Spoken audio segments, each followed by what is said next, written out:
Hi guys, you're so welcome back to the channel. Today I'd like to cover a subject that's very close to my heart, and it's in relation to the impression we're given sometimes when we listen to a lot of material on narcissism can leave us feeling that the empathic community and people that are normal, people that don't suffer from narcissistic personality disorder and have a degree of empathy, that we are less than or a weaker species. I always say that there's humans A and human B, and the human A's have a lot of empathy and the human B's have no empathy, and it's like two different types of humanoid, so to speak. But we're always or often given the impression that the narcissist is the predator, which they are, but that they are the all-knowing, all-doing, and they come and victimize us and leave us in a terrible state, and they go off into, riding off into the sunset, and that their lives, they're in control of their lives, and they're the top dogs, basically. And nothing could be further from the truth. It's totally the opposite of that. It's the other way around. The narcissists are coming to con us. They are very, very addicted to you. You may be addicted to the narcissist for a certain period of time because you were fed a drug you didn't realize you were taking. But once you get the knowledge and once you know what it was, you do a recovery and you become even stronger than ever before. You're no longer a victim. You're a target. You're a victim for a while because you don't know what you're dealing with. Then you're a survivor, and then you're a thriver. What is the narcissist? The narcissist is a perpetual, perennial victim of a personality disorder. So guys, I'd like to take this in stages because I want today to prove to you that the narcissist is addicted to you. So what I did was, this is the way I approached it. I just looked up the word addiction. So just starting from there. So addiction is a term that means compulsive need for something or someone. Words related to addiction are compulsion, bent on, craving, dependence, habit, inclination, enslavement, and reliance on somebody or something to have your emotional, physical and psychological needs met.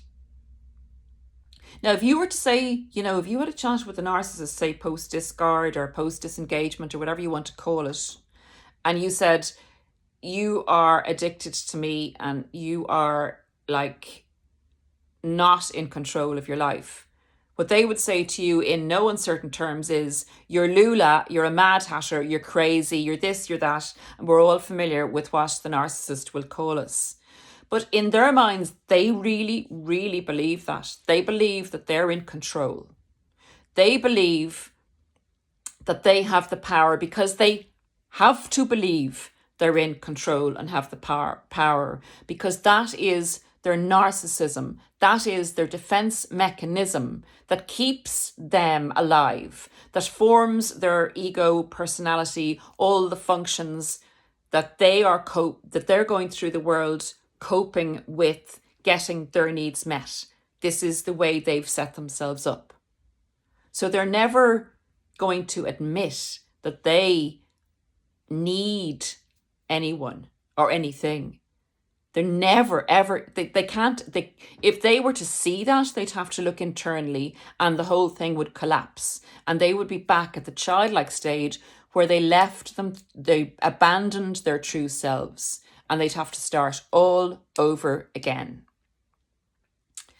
So this is who they are now. They're never going to admit it. But I would like to prove to you why they are addicted to you. So stick with me, listen to this, guys, and see if it resonates with you. So just going back to the narcissistic dynamic. At the child stage, the narcissist didn't and wasn't allowed become independent of the parent. So at the stage that was crucial that they were allowed to become independent, that they were validated in their own right as their own person, that they were held accountable for things that they did wrong, that they were shown how to have empathy for others, none of that occurred. And they were still molded. There was no separation between them and their caregiver, their parent, or whoever was their primary caregiver. They never went beyond that childhood stage for their emotional and psychological development. Now, obviously, as a teenager and someone in their 20s, they can't maybe stay living with their mother or their father or whoever it was that didn't allow them to separate from them, to individuate, to be healthy. And they went along with that. They didn't fight against it. So they stayed within that dynamic, enmeshed with that parent. Obviously, they can't live with the parent forever. Some of them do, but your commoner, gardener, normal, average narcissist will proceed in the same way as other teenagers and other 20-year-olds because it's perceived that that's the normal thing to do. So they will mimic what everyone else is doing. They'll go along those paths. But the difference between, say, a healthy 20-year-old and a person suffering from narcissistic personality disorder is that 20-year-old is learning all the time how to validate themselves internally, how to examine themselves, reflect internally, all the things that we do as healthy, normal people, not perfect, flawed individuals. That's what it is to be human, but that's the normal path. The narcissist has to, not being able to get all their needs met from the parent, now has to seek a replacement, an external validator that is not their parent, that's perceived as a healthy partner for them at whatever stage they are in life. So the narcissist mimics the adult, but is a child emotionally and psychologically inside. So what they're looking for is a replacement. So they're looking for a very empathic person who is prepared to be like a parent for them, to be able to provide all the needs that they had provided for by the parent, and in addition, sexual needs and everything the parent provided for them, basically. So the supply they're looking for is they're looking for someone to love them unconditionally, to validate them in every way, to praise them as a parent would, not to hold them accountable, to be there for them all the time and put them first all the time, to put up with their temper tantrums, just as a parent would with a toddler or a young child, to overcome that very quickly and to put it aside and to look after the child's needs. To not look after your own needs because the child comes first. And that is the narcissist's thought process, although not conscious. Subconsciously, that's what they're looking for. Then if they come to you with debts, they get into scrapes, but big adult debts these times, you as the parent are expected to look after and take accountability for their past mistakes. If they need extra money, that's what you're there for. You give them lifts, you do things for them. If they have children with someone else, and the children come to visit you, you look after their children and they have fun with the kids, but you do the work. You're the parent. You're the responsible adult.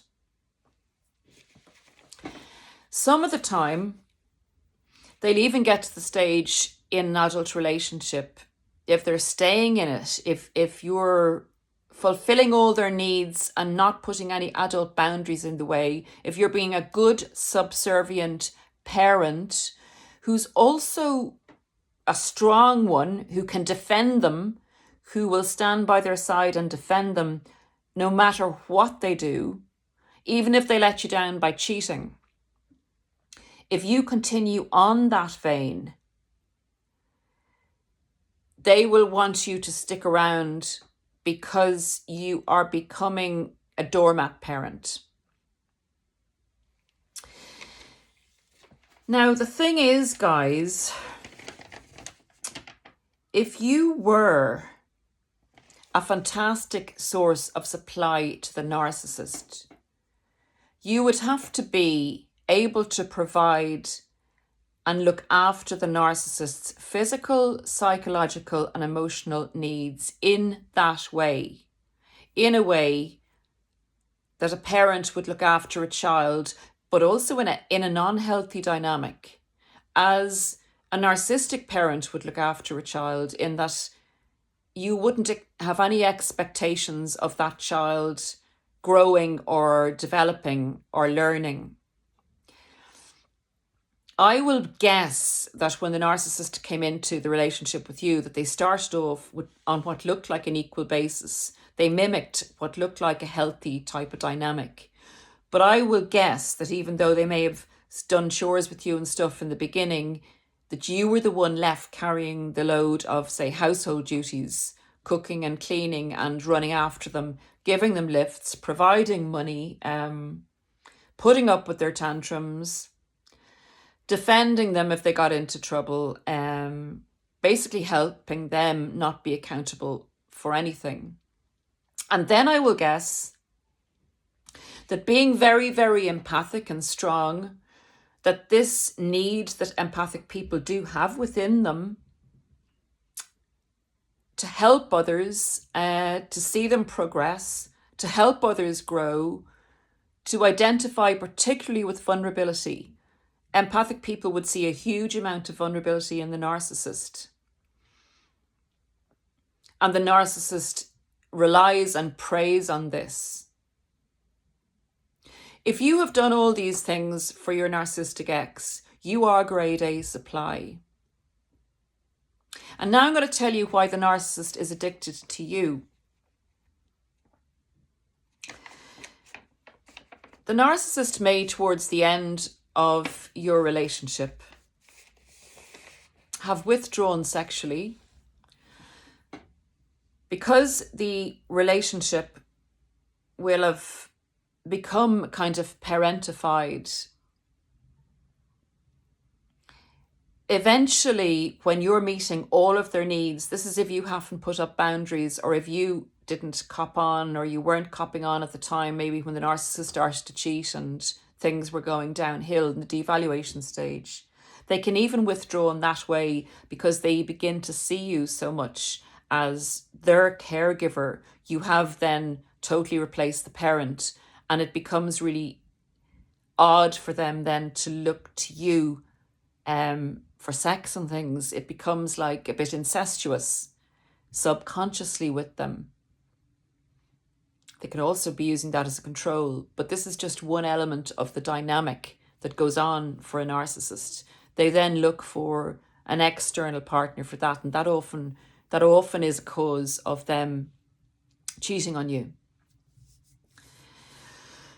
So guys, they will, if you put up boundaries, or if they're doing multiple cheating and you cop onto it, you begin to maybe realize that there's an imbalance here, that they're very childlike, they don't take the responsibilities that they mimicked, that they did take initially. They may have presented as an amazing parent to their kids, or someone who was really good with money, someone very stable, someone who's going to really love you, and they're not coming up with the goods. They're not the person that they appeared to be. And no matter how much you love them, you can see this. You're an empathic person. It's very difficult to fool an empath or a super empath for very long. Now, some of us may suffer from codependency, and we may stay in that relationship, but it doesn't mean that we don't see who the other person is, or their vulnerabilities, or the fact that they're abusing us, or that they're not who they said they were.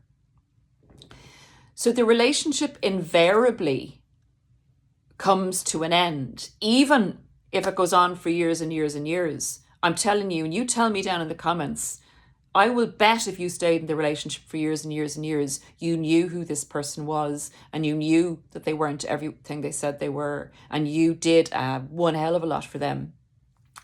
So guys, it gets to the stage, and it's often 18 months to 2 years. It can be longer, can be shorter, when the narcissist, when you begin to cop on to what's going on, and you're not giving the narcissist this unconditional parental love that they need to survive, that they expect to survive, that you promised them at the beginning of the relationship in their minds, because they decided who you were, and they wrote down your character nearly on a page, and that's who you were to stay. So you weren't to have any needs. You were to be the adoring person that you were in the beginning of the relationship, doing everything for them, nearly getting to the stage where you love them so much that of course you wanted to be the best person for them that you could possibly be. That's who you were to stay. You weren't to have any needs. In fact, that you were to get better than the person you were at the beginning. You were to serve them better. You were to do more for them. You were to give them more supply. Your supply was to increase, not go down. Not go down in any way. It was to increase. And again, that's what they tried to do in the devaluation stage. They tried to get you back up to the supply level that you gave them initially. So it all goes belly up one way or the other, and the narcissist is out. Either you have pushed them out, or they have decided that they are going to walk because you changed. Your fault. You no longer are the person that you were. In fact, they project everything on you, and they say that you're the person that isn't loving, that you're the person who's issues, and that you're the person who's let them down. You changed. You're a bad parent. You don't love me properly. You don't know what it is to love anybody. This is what they're thinking if they're discarding you and stuff. You don't care about me. You just care about yourself. And you said you love me, and you don't, because you won't let me do all the things I want to do. You won't let me abuse you anymore. You won't let me cheat on you. You won't give me all the money I want. You're a bad parent. Go away. I'm not going to talk to you. And that's the discard, guys. So they go off looking for somebody else, because you are, in their minds at that stage, you're just a really bad person. You're evil. You don't know how good they are, and you don't know what you're missing, and you don't love them, and there's loads of other people that would love them much better than you would. So off they go to find the new supply. Sorry, not to labour the point. But then they get to the new supply, or they go back to the old supply. They end up with a narcissist, or they end up in very short-term relationships because the person is normal, doesn't have a huge amount of empathy, has a certain amount, definitely not enough for the narcissist. Definitely can't keep up with the narcissist. They don't have the endurance that a super empath or empathic person would have, or they're another narcissist.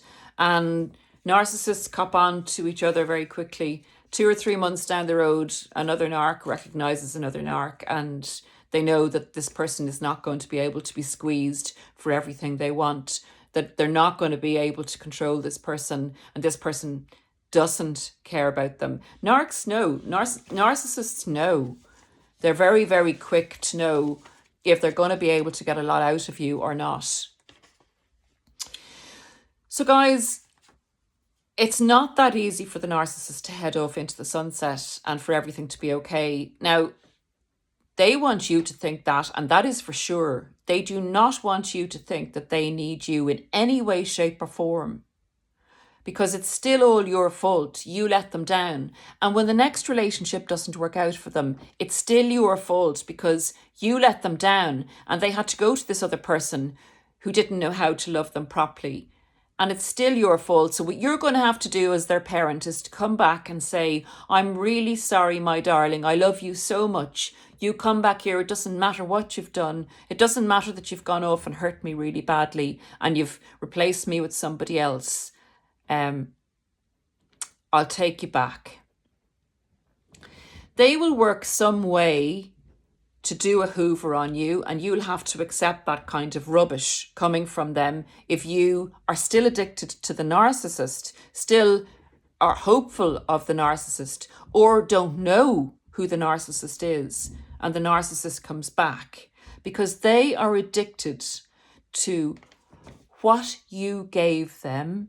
You did a fantastic job, although you didn't know you were being a replacement parent. You didn't know that you were there to fulfill all their needs, but you did it amazingly well. And they want that back. They need that back. They're having a hell of a job finding a suitable replacement for you, and you had it all in the one package. And what they're doing at the moment is they're going from one supply to another. They're on all the dating sites out there, every single last one of them. They're trying to get supply from family members who are really pissed off at them at this stage. They're trying to get supply from friends, from their children. They're getting into loads of arguments to try and distract themselves with drama, and they just want to come back to you because you were their solid grade A source of supply. You made them feel great, you filled them up, so they were able to not worry too much about their supply. They could kind of park it there for a while and go out and have fun with other sources of supply. But they had their addiction met with you. It's like a drug addict, say, coming off a drug, and they go on one of the supplement drugs, that health services will give supplements for heroin. I can't remember the name of it. Let me know if you remember in the comments. But it's a drug that kind of keeps the addict from having all the withdrawal symptoms. So you're the drug that keeps them going, so that they can go out and top up with other sources of supply. But you're their essential drug. You are the drug that keeps them on a kind of a plateau. And you don't exist in everyone. And I know that you're an empathic or super empathic person if you're here on this channel, because a narcissist will have brought you to your knees, and you will be still care for them. You will have been devastated because you're empathic, and that's why you're here looking for answers. Now, I know we have some narcissists here looking to up their game and find out how to do things better.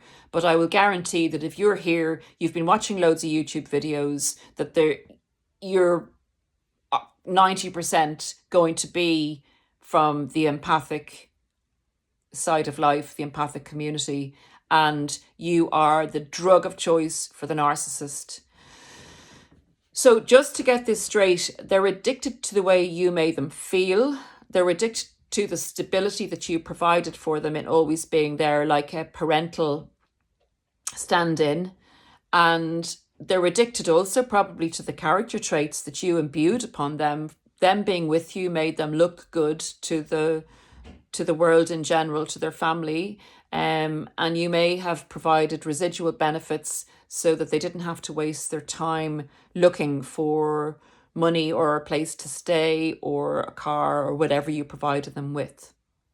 So it's not your individuality or your personality or your essence or your spirituality that they're addicted to, but they're addicted to your supply.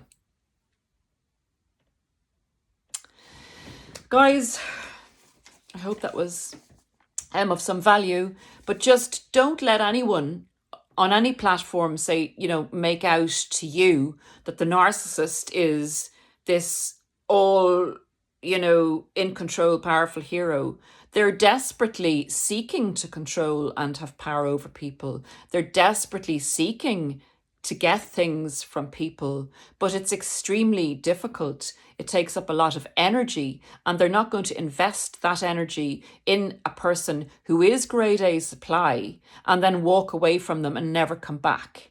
The narcissist hoovers because they're addicts, and if a different supplier or suppliers let them down, they will come back to the supplier who was reliable, resourceful,